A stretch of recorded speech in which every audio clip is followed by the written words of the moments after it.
Hi hello నమస్తే నేను మీ కాపిల్ల నరేష్ మీరు చూస్తున్నారు ఎగురం టీవీ యూట్యూబ్ ఛానల్. ఫ్రెండ్స్, ఈరోజు ప్రధాన దినపత్రికలలో వచ్చినటువంటి విద్యా ఉద్యోగ వార్తలు ఏమున్నాయో చూసే ప్రయత్నం చేద్దాం. ఇంట్రెస్టింగ్ అప్డేట్స్ అయితే ఉన్నాయి. డిఎస్సికి సంబంధించినటువంటి అప్డేట్ అండ్ జేఎల్కి సంబంధించినటువంటి అప్డేట్స్ కూడా ఉన్నాయి.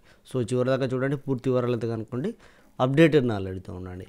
ఇక మొదటిది చూసినట్లయితే డిఎస్సి ఉద్యోగాలకు సంబంధించి ఎస్సీ వర్గీకరణ తర్వాతనే నోటిఫికేషన్ వస్తుంది అన్నట్టుగానైతే వార్తా దినపత్రికలో ఒక కథనం వచ్చింది. సో ఫిబ్రవరి మొదటి వారంలో ఈ ఎస్సీ వర్గీకరణకు సంబంధించినటువంటి ఏకసభ్య కమిషన్ హైకోర్టుకు నివేదిక ఇస్తుందట. సో ఆ నివేదిక ఇచ్చినాకనే వచ్చేటువంటి అవకాశం ఉందన్నట్టుగానైతే ఇవ్వడం అయితే జరిగింది. పూర్తి వివరాల్లోకి వెళ్తే మనం ఒకసారి క్లియర్గా చదివితే పూర్తిగా అర్థమవుతుంది మనకు. రాష్ట్రంలో మరోసారి ఉపాధ్యాయ పోస్టుల నియామకానికి డిఎస్సి 2025 కోసం నిరుద్యోగులు ఎదురు చూస్తున్నారు.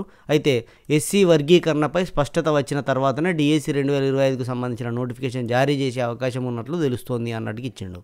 డిఎస్సి ద్వారా చేపట్టే ఉపాధ్యాయుల నియామకాలలో ఎస్సీ రిజర్వేషన్లు ఉపకులాల వారీగా వర్గీకరణ చేపట్టిన అనంతరమే నోటిఫికేషన్ జారీ చేయాలని విద్యాశాఖ భావిస్తున్నట్లు తెలుస్తోంది. దేశంలో ఎస్సీ వర్గీకరణ చేపట్టడానికి అనుకూలంగా అత్యున్నత న్యాయస్థానం తీర్పునిచ్చినటువంటి నేపథ్యంలో దేశవ్యాప్తంగా రాష్ట్రాల్లో ఇదే విషయమై చర్చ జరుగుతుంది. అయితే తెలంగాణ రాష్ట్రంలో విద్యా ఉద్యోగాల నియామకాలలో ఎస్సీ వర్గీకరణ అమలు చేస్తామని రాష్ట్ర ప్రభుత్వం ప్రకటించింది. ఈ నేపథ్యంలోనే ఇకపై రాబోయే ఉద్యోగ నోటిఫికేషన్లలో ఎస్సీలకు కేటాయించే సీట్లను ఉపకులాల వారీగా కేటాయించాల్సి ఉంటుంది. ఇందుకోసం రాష్ట్రంలో ఎస్సీ జనాభా లెక్కలు చేపడుతున్నారు.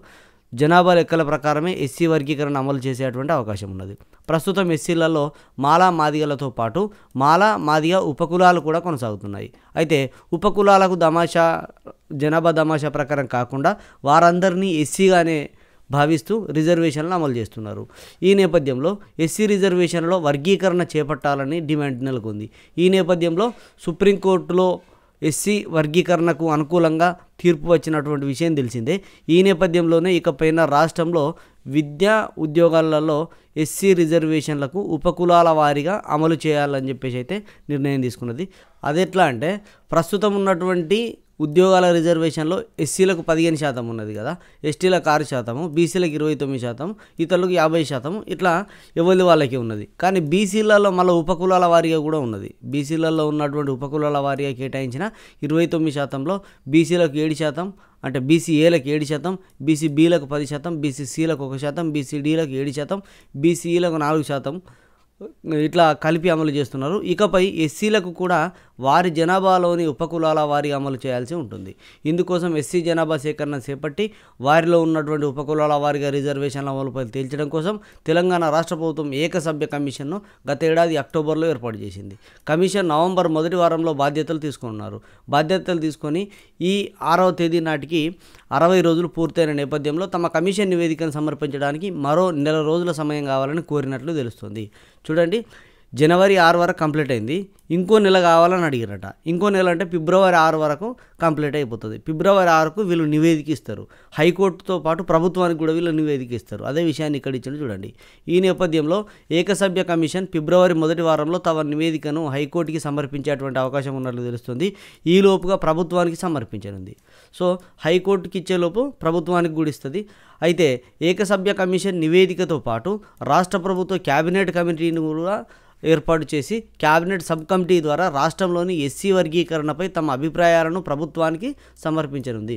సో క్యాబినెట్ సబ్ కమిటీని కూడా ఏర్పాటు చేసి ఏకసభ్య కమిషన్ను ఏర్పాటు చేసి ఈ రెండింటిని నిర్ణయాలను తీసుకొని ప్రభుత్వం హైకోర్టుకు ఒక నివేదికను సమర్పిస్తుందట. ఈ నేపథ్యంలో 2 కమిటీలు సమర్పించే నివేదికల ఆధారంగా రాష్ట్ర ప్రభుత్వం ఎస్సీ వర్గీకరణపై నిర్ణయం తీసుకునేటువంటి అవకాశం ఉంది. ప్రభుత్వం తీసుకునేటువంటి నిర్ణయం మేరకు భవిష్యత్తులో జరిగేటువంటి ఉద్యోగ నియామకాలలో ఎస్సీలకు రిజర్వేషన్లను అమలు చేస్తారు. అయితే రాష్ట్రంలో ఎస్సీల జనాభా లెక్కలను అధికారికంగా 2011లో చేపట్టారు. 2021లో చేపట్టాల్సి ఉన్నప్పటికీ కేంద్రం చేపట్టలేదు. అనంతరం తెలంగాణ రాష్ట్రం ఏర్పడ్డ తర్వాత కేసీఆర్ ముఖ్యమంత్రిగా ఉన్న సమయంలో సమగ్ర కుటుంబ సర్వే నిర్వహించారు. అయితే సర్వే వివరాలను ప్రభుత్వం అధికారికంగా ప్రకటించలేదు. ఇప్పుడు కాంగ్రెస్ అధికారంలోకి వచ్చిన తర్వాత సమగ్ర సర్వే నిర్వహించింది. వాటి వివరాలను కూడా ఇప్పటి వరకు ప్రకటించలేదు. ఈ నేపథ్యంలో ఎస్సీ వర్గీకరణకు అధికారికంగా 2011 జనాభా లెక్కలను ఆధారంగా తీసుకుంటారా, లేదంటే 2021లో ఉన్న జనాభా లెక్కలను ఆధారంగా తీసుకుంటారా, 2015లో కేసీఆర్ ప్రభుత్వం చేసినటువంటి దాన్ని ఆధారంగా తీసుకుంటారా, లేదంటే ప్రభుత్వం చేసినటువంటి సర్వేను ఆధారంగా తీసుకుంటారా?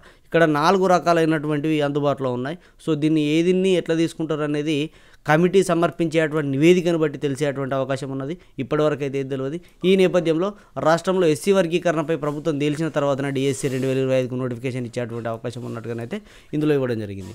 ఇక కుసమెరుపు ఏంటంటే ఇక్కడ అవకాశం ఉన్నది అన్నట్టుగానే మాత్రం ఇచ్చారు, కానీ ఇదే జరుగుతుంది అనేది ఎక్కడైతే ఇవ్వలేడు. సో కొంత వెసులుబాటు ఉన్నది అనేది మాత్రమే ఇచ్చారు. ఇవన్నీ ఒక్కసారి మనం గమనించినట్లయితే ఫిబ్రవరి మొదటి వారంలో ఇవన్నీ కూడా హైకోర్టుకు సమర్పించేటువంటి అవకాశం ఉంది.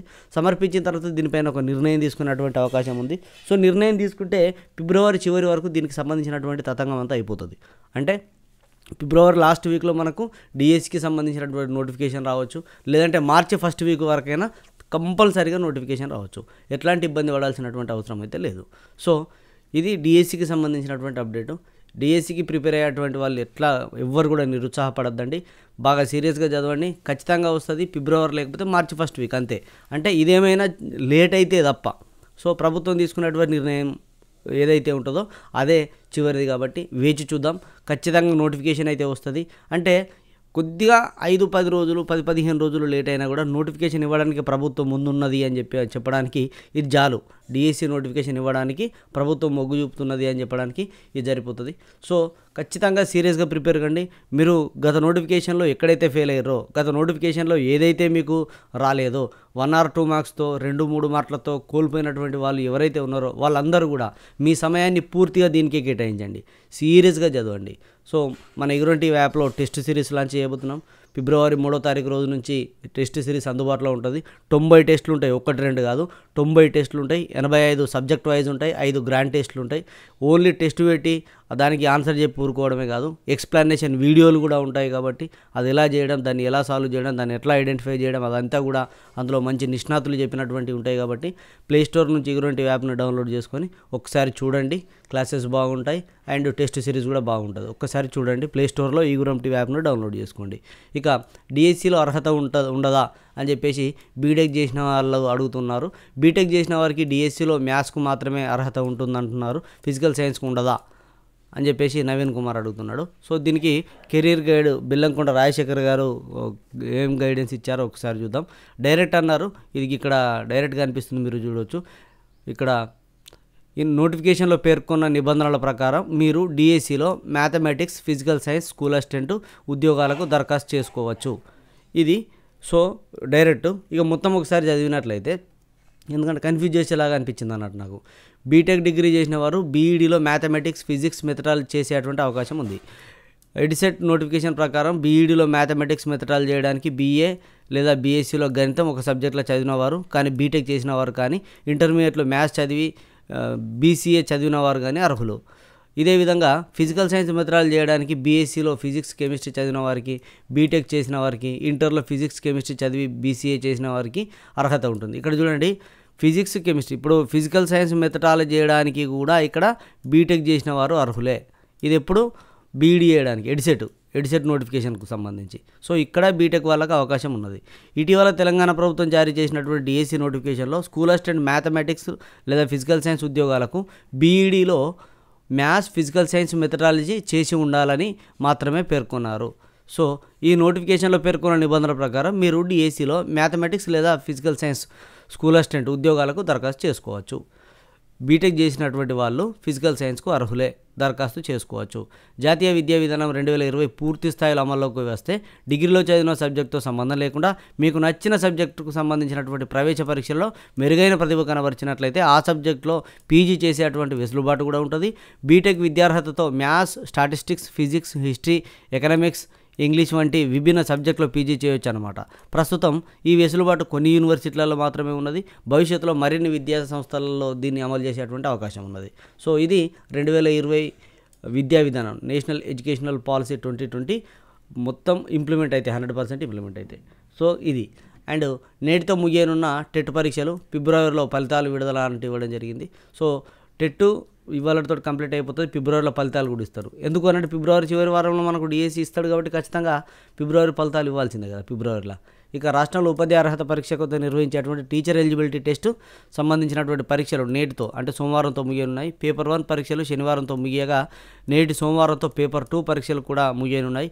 ఈ నెల 2 నుంచి ఆన్లైన్ విధానంలో టెట్ 2024-25 పరీక్షలు ముగియనున్నాయి. పరీక్షల ఫలితాలను ఫిబ్రవరిలో విడుదల చేయడానికి పాఠశాల విద్యాశాఖ కసరత్తు చేస్తోంది.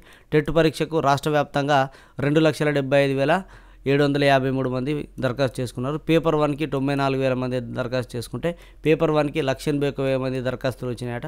సో ఉదయం 9 గంటల నుంచి 11:30 వరకు రెండో సెషన్, మధ్యాహ్నం 2 గంటల నుంచి సాయంత్రం దాకా.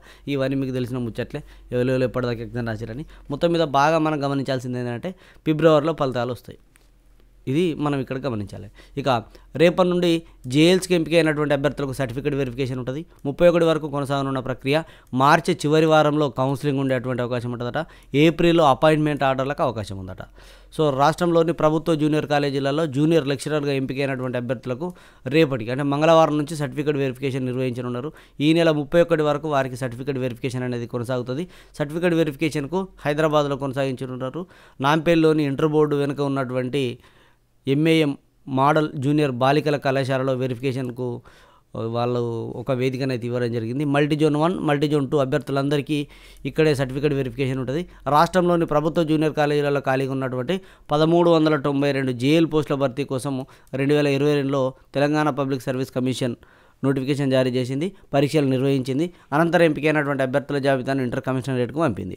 సో 1,392 పోస్టులు ఉండగా 1,288 మందిని సర్టిఫికేట్ వెరిఫికేషన్కు పిలుస్తున్నారు.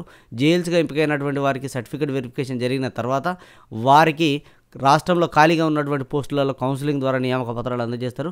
అయితే ఈ నెలాఖరు వరకు సర్టిఫికేట్ వెరిఫికేషన్ పూర్తి చేసినప్పటికీ వారిని నియామక పత్రాలు ఏప్రిల్లో ఇచ్చేటువంటి అవకాశం ఉన్నట్లు తెలుస్తుంది. ఫిబ్రవరి 3 నుంచి 22 వరకు ఇంటర్మీడియట్ ప్రాక్టికల్స్ ఉన్నాయి. ఆ తర్వాత మార్చి 5 నుంచి 25 వరకు వాళ్ళకి సంబంధించినటువంటి ఎగ్జామ్స్ ఉన్నాయి. ఈ సమయంలో కొత్తగా నియామకాలు చేపడితే వారికి పోస్టింగ్ ఇవ్వడానికి గెస్ట్ లెక్చరర్ల సమస్య అడ్డంకిగా మారేటువంటి అవకాశం ఉన్నది. కాబట్టి ప్రస్తుతం 1,650 మంది గెస్ట్ లెక్చరర్లు మార్చి 31 వరకు కొనసాగుతారు. ఈ నేపథ్యంలో సర్టిఫికేట్ వెరిఫికేషన్ పూర్తయిన తర్వాత మార్చి చివరి వారంలో వారికి పోస్టింగ్ కోసం కౌన్సిలింగ్ నిర్వహించి ఏప్రిల్ అపాయింట్మెంట్ ఆర్డర్లు ఇచ్చేటువంటి అవకాశం ఉన్నట్లుగానైతే తెలుస్తుంది. సో ఇందులో క్లియర్ కట్ ఇన్ఫర్మేషన్ అయితే ఉన్నది. సో ఎవరు కూడా ఇబ్బంది పడాల్సిన అవసరం లేదు జేఎల్ అభ్యర్థులు. ఇక బ్యాంకింగ్ పరీక్షలకు ఉచితంగా కోచింగ్ ఇస్తున్నారు. బీసీ స్టడీ సర్కిళ్లలో ఆర్ఆర్బీ, ఎస్ఎస్సి బ్యాంకింగ్ రిక్రూట్మెంట్ కోసం ఉచిత శిక్షణ తరగతులు నిర్వహిస్తున్నట్లుగానైతే BC study circle director Srinivasa Reddy sir ఒక ప్రకటనలో తెలిపారు. ఆసక్తి ఉన్నటువంటి బీసీ అభ్యర్థులు టీజీబీసీ సర్కిల్ cag.gov.in అనే వెబ్సైట్ నుంచి అప్లై చేసుకోవచ్చు. ఈ నెల 20 నుంచి ఫిబ్రవరి 9వ తారీఖు వరకు దరఖాస్తు చేసుకోవచ్చు. ఇంటర్మీడియట్ డిగ్రీ పరీక్షలో వచ్చినటువంటి మార్కులతో పాటు రిజర్వేషన్ నిబంధనల మేరకు ఎంపిక చేస్తారట. ఫిబ్రవరి 12 నుంచి 14 వరకు సర్టిఫికేట్ వెరిఫికేషన్ ఉంటుందట. తల్లిదండ్రుల ఆదాయం గ్రామీణ ప్రాంతాల వాళ్ళకైతే 1,50,000 దాటద్దు, పట్టణ ప్రాంతాల వాళ్ళకు 2 లక్షలు దాటద్దు. సో ఎంపికైన అభ్యర్థులకు 100 రోజుల పాటు ఉచిత శిక్షణ ఇస్తామని చెప్పేసి అయితే తెలియజేయడం జరిగింది. సో ఈ శిక్షణకు వెళ్ళాలనుకుంటే బీసీ స్టడీ సర్కిల్ వెబ్సైట్ నుంచి మీరు అప్లై చేసుకోవచ్చు. ఇక యూజీసీ నెట్ అడ్మిట్ కార్డులు వచ్చినాయి. 21, 27 తేదీలలో పరీక్షలు ఉంటాయి. మొన్న సంక్రాంతి టైంలో జనవరి 15 తారీఖు రోజు జరగాల్సినటువంటి పరీక్షను 21, 27 తేదీలకు రీషెడ్యూల్ చేసిన విషయం తెలిసిందే కదా. సో దానికి సంబంధించినటువంటిది ఇది. ఇక మూసివేత దశలో నేరెడ్మెట్ డైట్ అంటూ క్వశ్చన్ మార్క్ తోటి ఇవ్వడం జరిగింది. సో 65 ఏళ్ల చరిత్ర ఉన్నటువంటి కాలేజీ దుస్థితి, ఫ్యాకల్టీ లేకే గుర్తింపు లేదన్నటువంటి ఎన్సిటీ అంటూ ఇవ్వడం జరిగింది. ఈ నేరెడ్మెట్ డైట్లో ఎవరైనా డైట్ చేసిన వాళ్ళు ఉన్నారో ఒకసారి కామెంట్ చేయండి. నేను 2008 ఉద్యమం సమయంలో వెళ్ళిన ఒకసారి 2008 ఈ డైట్ విద్యార్థులకు ఖచ్చితంగా అవకాశం ఇవ్వాలి అని చెప్పేసి అప్పుడు రాజశేఖర రెడ్డి ప్రభుత్వం ఉన్నప్పుడు అక్కడికి వెళ్ళినా చాలా మంచి అనిపించింది. ఈ వార్త చూడగానే ఎక్కడో మనసులో కొద్దిగా వెల్తీ అనిపించింది. అబ్బా అంత మంచి గవర్నమెంట్ కాలేజీని నిజంగా మూసేయరు. ఇక్కడ క్వశ్చన్ మార్క్ తోటి ఇచ్చారు, మూసేయరు. జస్ట్ ఒక కథనం ఇది, నమస్తే తెలంగాణ పత్రికలో వచ్చినటువంటి కథనం. మూసేసే స్థాయికి అక్కడ వెళ్ళింది. అసలు ఒక్క లెక్చరర్ లేరంట. మొన్నటిదాకా ప్రిన్సిపాల్ ఉండే, ఆ ప్రిన్సిపాల్ కూడా రిటైర్ అయ్యారట. సో ఇక్కడ ఈ కాలేజీకి ప్రతి సంవత్సరం మనం ఒక ఎన్సిటీకి పార్ అని చెప్పేసి పిఏఆర్ అని చెప్పేసి వాళ్ళకు ఒకటి ఇవ్వాల్సి ఉంటుంది. సో దాన్ని చూసి మనకు నెక్స్ట్ ఇయర్కు అప్రూవల్ ఇస్తారు. సో దీనికి అప్రూవల్ లేదు. ఆల్రెడీ ఇక్కడ సెకండ్ ఇయర్ నడుస్తుంది, ఫస్ట్ ఇయర్ లేదు ఇప్పటివరకు. ఈ సెకండ్ ఇయర్లో ఈ ఆగస్టులో వెళ్ళిపోతారు. ఫస్ట్ ఇయర్ కూడా ఉండదు, సెకండ్ ఇయర్ కూడా ఉండదు. మళ్ళీ అక్కడ లెక్చరర్ లేరు. సో దీనివల్ల అసలు ఒక్క టీచర్ లేడు, ఎవరు లేరు. కాబట్టి మూసేసే అవకాశం ఉందన్నట్టుగానైతే ఆర్టికల్ ఇచ్చారు. సో మంచి అనిపించలేదు నాకు. ఇందులో చదువుకున్నటువంటి వాళ్ళు ఎందుకంటే ఎంతోమందికి విద్యాబుద్ధులు నేర్పించినటువంటి ఒక అమ్మ ఒడి లాంటి బడి అని అంటేనే అమ్మ ఒడి లాంటిదిగా. సో ఘోరంగా అనిపించింది నాకైతే. ఒక్కసారి ఇందులో చదువుకున్నటువంటి వాళ్ళు ఎవరంటే కమెంట్ చేయరబ్బా. సో ఇదండి ఈరోజు ఉన్నటువంటి విద్యా ఉద్యోగ సమాచారం. మరింత విద్యా ఉద్యోగ సమాచారంతో మరిన్ని వీడియోలతో మీ ముందు కలుస్తాను. సదా విద్యాసేవలో యుగురం TV YouTube channel. Thank you everyone.